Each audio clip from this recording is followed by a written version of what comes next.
राजेश बादल साहब, आपका स्वागत है। मैं राजेश बादल साहब सीधे एक विषय पे आ जा रहा हूँ। हम लोगों ने भारत जोड़ो यात्रा की बात की, कश्मीर से मेरे साथ मीर साहिब साहब हैं, कश्मीर की भी बात की। मुझे एक दो चीजें जरा आप ये समझाइए।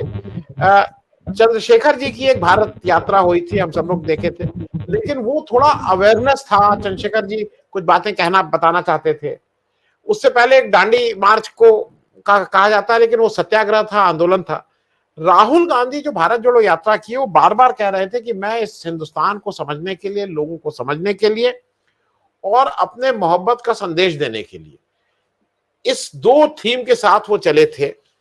आपको क्या लगता है कि भारत जोड़ो यात्रा से जो मोमेंटम बना है, वो मोमेंटम देश की, मैं कांग्रेस की सीटों की बात नहीं कर रहा हूं, 2024 का इलेक्शन हार जाएं, जीत जाएं, कम सीटें आए, ज्यादा सीटें आए, कौन बनेगा कौन नहीं, लेकिन क्या देश की राजनीति में भी कुछ बदलाव तो आया है? कुछ चीजें लोग अलग ढंग से सोचने लगे हैं कि नहीं भाई, लोगों के पास जाना चाहिए, मिलना चाहिए। राहुल गांधी ने कुछ बदलाव करने की कोशिश की है और उसमें कहां तक कामयाब रहे हैं? राजेश भाई जी, धन्यवाद आनंद जी।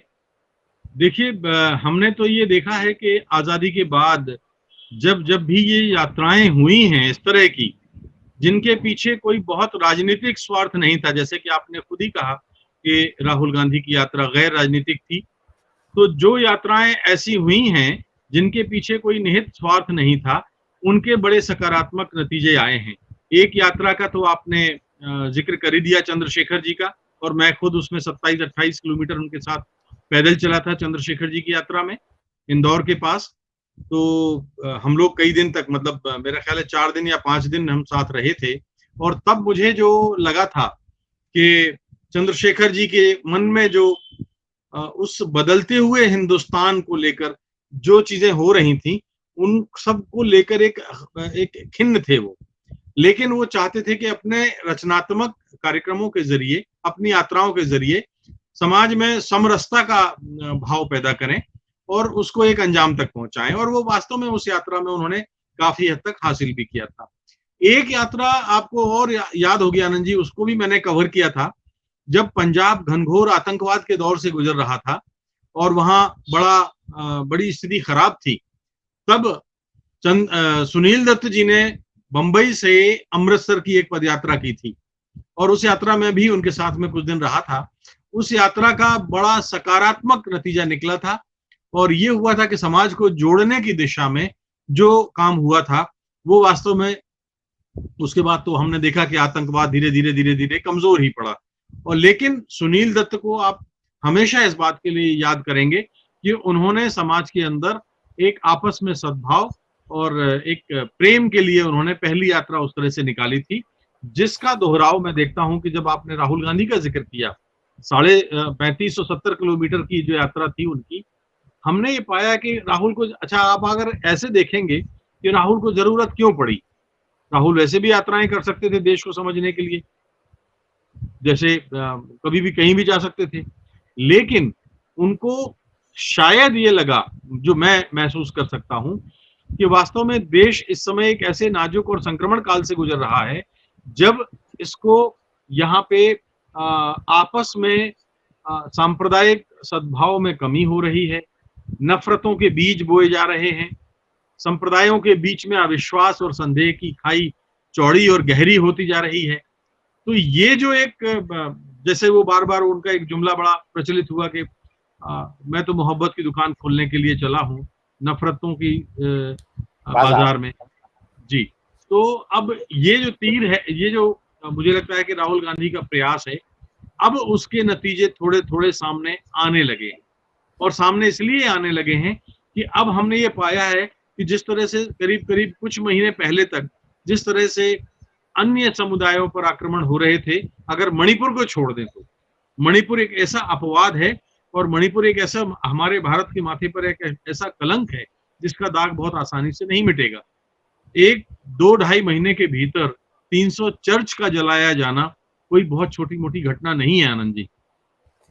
तो लेकिन फिर भी जो एक औसत भारत में जो बाकी अगर हम देखते हैं, तो जो एक नफरती, उन्मादी, जिहादी माहौल जो दिख रहा था, वो कहीं ना कहीं वो थमा है।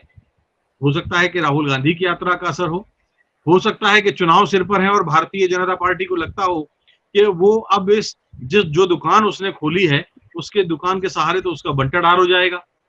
तो शायद ये भी एक कारण हो, लेकिन मैं ये मानने के लिए तैयार नहीं हूं, क्योंकि जो उनका मूल चरित्र है वो वही है। राहुल गांधी हमने जितना समझा है, देखिए इंदिरा जी को मैंने 4-5 बार इंटरव्यू किया, उनके पिता राजीव गांधी को इंटरव्यू किया, तो इस परिवार की आप बेशक आलोचना कर सकते हैं, लेकिन एक गैर सियासी, गैर राजनीतिक तत्व इन तीनों, मतलब इंदिरा गांधी, राजीव गांधी, राहुल गांधी, सोनिया गांधी, जो उनके परिवार के लोग हैं, उनमें एक गैर राजनीतिक तत्व है जो सामाजिकता की बात करता है, जो प्रेम की बात करता है। आपने देखा होगा कि राजीव गांधी के जो हत्यारे थे उनके साथ सोनिया जी ने क्या सलूक किया था और किस तरह से उन्होंने प्रेम का संदेश दिया था। तो ये जो मामला है, ये मामला बहुत इंपॉर्टेंट होता है कि कोई राजनेता किसी भी देश के इतिहास में कैसे जगह बनाता है, कैसे उसको याद किया जाएगा। आज नेहरू को आप जब याद करते हैं तो एक सपना देखने वाले समाजवादी नेता के रूप में याद करते हैं, और जिसने इस देश के विकास की एक ऐसी नींव रखी जिसको मतलब आने वाली सदियों तक आप उसको भुला नहीं सकते। तो जब ऐसी चीजें होती हैं तो नेताओं को भी उसी रूप में याद किया जाता है। क्या हम भूल सकते हैं कि इंदिरा गांधी के जमाने में इस देश ने दूध उत्पादन में आत्मनिर्भर हुआ?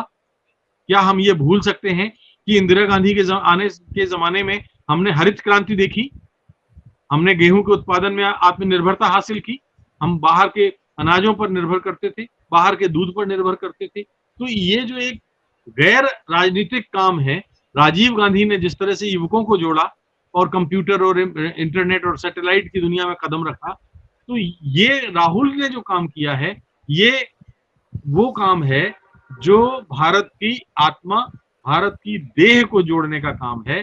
और ये इसके जो परिणाम है आनंद जी, आने वाले कई वर्षों तक भारत को झकझोरते रहेंगे और इस बात को सुनिश्चित करते रहेंगे कि भारत में लोकतंत्र के अलावा कोई दूसरा रास्ता है नहीं, भारत में सभी धर्मों के प्रति समभाव के अलावा कोई दूसरा रास्ता है नहीं, भारत के धर्मनिरपेक्ष चरित्र को बनाए रखने के अलावा कोई दूसरा रास्ता नहीं है। जी आनंद जी।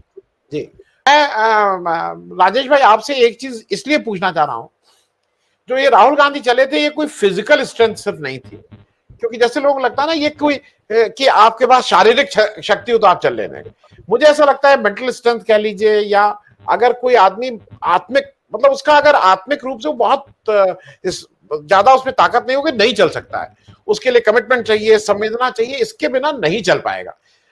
वो छोड़ दीजिए पॉलिटिशियन राहुल गांधी, हिंदुस्तान के कितने पॉलिटिशियन चल पाएंगे? मोदी जी एक काम ये करते हैं, वो कोशिश करते हैं कि वो बहुत ध्यान लगाते हैं, जब 15-20 कैमरे ले जाके उसमें गुफा में ध्यान लगाने लगते हैं। उनके बाकी लोग कहते हैं कि ये 9 दिन तक सिर्फ जल पी के रहते हैं नवरात्र में, किसी ने देखा नहीं। राहुल गांधी को तो लोगों ने सामने देखा चलते हुए। मैं थोड़ा इस पे समझना चाहूंगा राजेश भाई, ये मेंटल स्ट्रेंथ ही है जो शायद चला रही थी, क्योंकि फिजिकल स्ट्रेंथ सिर्फ काम नहीं करेगी इतनी लंबी यात्रा में। अच्छा, वो एक मैं फिगर वो कर दूं, मेरे पास वो फिगर थी, 4081 किलोमीटर है इनकी टोटल यात्रा जो चली है, 4081। ये उसका डिटेल था, 4081, 75 डिस्ट्रिक्ट, 12 स्टेट, 2 यूनियन टेरिटरी।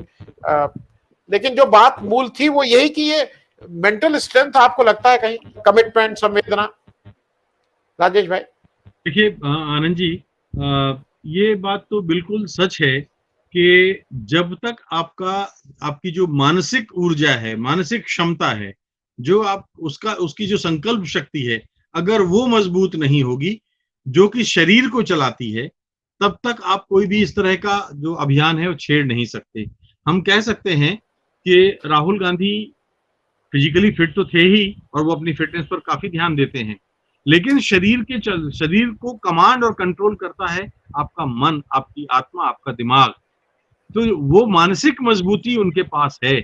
और हमने ये तब देखा कि जब उनको ईडी के यहाँ लगातार कई दिन तक किस तरह से परेशान किया गया, और हमने वो धीरज की, संयम की परीक्षा देखी। कोई और राजनेता होता तो मैं नहीं जानता वो क्या करता, लेकिन ये जो मानसिक संकल्प है, मानसिक मजबूती होती है, वो अक्सर उस समय उसकी परीक्षा होती है जब आप लोगों के सामने होते हैं। आप देखिए ना, देखिए मैं बहुत तुलना नहीं है दोनों की, वो बहुत बड़े हमारे राष्ट्रपिता थे महात्मा गांधी, लेकिन महात्मा गांधी 78 साल की उम्र में, 77 साल की उम्र में भी कितना चलते थे। शरीर उनका क्षीण था, कृशकाय था और बीमार वो भी होते थे, उनके परिवार के लोग भी बीमार होते थे, लेकिन वो सबके साथ चलते थे और सबको लेके साथ चलते थे। क्योंकि क्योंकि उनके मन में एक जिद थी, उनके मन में एक संकल्प था, उनकी अपनी आत्मा की ताकत थी। तो यही आत्मा की ताकत थी जिसमें शुद्धता थी। राहुल की यात्रा में शुद्धता क्या थी? शुद्धता ये थी कि हर समुदाय एक दूसरे से प्रेम करे, एक दूसरे के प्रति इज्जत करे, एक दूसरे के प्रति भरोसा रखे, तब हम जाकर के इस देश को आगे ले जा पाएंगे। यही सबसे बड़ी ताकत है। जी आनंद जी। मैं राजेश भाई आपसे एक सवाल इसलिए पूछ ले रहा हूं, मैं एक छोटा प्रश्न और है जो मैं मीर साहब के लिए रखा था। राहुल गांधी पूरी यात्रा चले, लेकिन श्रीनगर में वो बेखौफ होकर चले। वहां जहां पे लोग हिंसा की बात करते हैं, जहां पे रोज सरकार कहती है होता है, लेकिन उस पूरी यात्रा के दौरान एक कंकड़ भी नहीं फेंका गया। मैं थोड़ा इस पे, क्योंकि मुझे लगता है मीर साहब शायद हमसे और आपसे बेहतर समझाते, मैं थोड़ा राजेश भाई इस पे भी एक आपका एक छोटा टिप्पणी चाहूंगा। लेकिन देखिए, हमने अगर आपने देखा हो उस कश्मीर यात्रा का जो उनका वीडियो जो भी, अगर आप अब की बार गौर से देखेंगे, क्योंकि मैंने देखा है क्लोजअप में, जब आप देखेंगे तो आप ये पाएंगे कि कश्मीर से गुजरते हुए वो एक दार्शनिक अंदाज में उपस्थित होते हैं। और दार्शनिक अंदाज में इसलिए उपस्थित होते हैं कि कश्मीर भारतीय संस्कृति में वो एरिया है, वो इलाका है जहां पर बहुत सारी आध्यात्मिक धाराओं की शुरुआत कश्मीर से हुई है।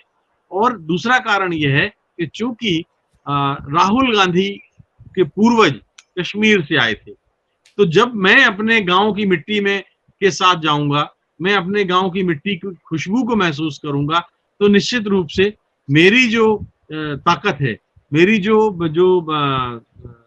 इच्छा शक्ति है, मुझे लगता है कि वो शायद और बढ़ जाएगी। तो कश्मीर के लोग भी उनको उसी तरह से प्यार से मिल रहे थे। आपने देखा होगा, हमने तो कई इंटरव्यूज देखे हैं जिसमें कहा कौन है कश्मीर, हमारा बेटा आया है, हमारा बेटा। उनको तेलंगाना में भी कहा जा रहा था, कर्नाटक में भी कहा गया, तमिलनाडु में भी कहा गया, मध्य प्रदेश में भी कहा गया, लेकिन कश्मीर में जब वो हमारा बेटा कहते हैं या सुनाई देता है, तब लगता है कि कश्मीर की मिट्टी का एक बेटा जो है वो उनके बीच घर लौटा है। तो ये जो एक एहसास है, वो एहसास बहुत बड़ा है। जी आनंद जी जी। राजेश भाई, एक चलते चलते आपसे एक सियासी प्रश्न, हम लोग को तो हर चीज में कुछ ना कुछ एक सूंघने की आदत है। ये जो राहुल गांधी इस समय यूरोप यात्रा पे गए हैं, ये संयोग है या प्लान्ड है? मैं इसलिए पूछ रहा हूं क्योंकि एक तरफ एक बात ये भी लग रही है कि शायद हम यूएसए के हाथ का, हमें यूज कर रहा है यूएसए, मतलब हमें वो चाइना और यूएसएसआर, मतलब रशिया, यूएसएसआर तो नहीं, रूस के अगेंस्ट हमें इस्तेमाल कर रहा है।